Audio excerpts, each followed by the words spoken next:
అమ్మ చక్కని సీతకి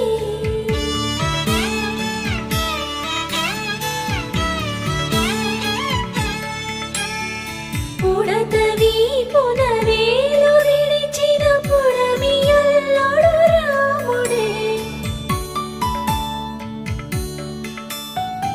ఎడమ చేతను శివుని విల్లును ఎత్తిన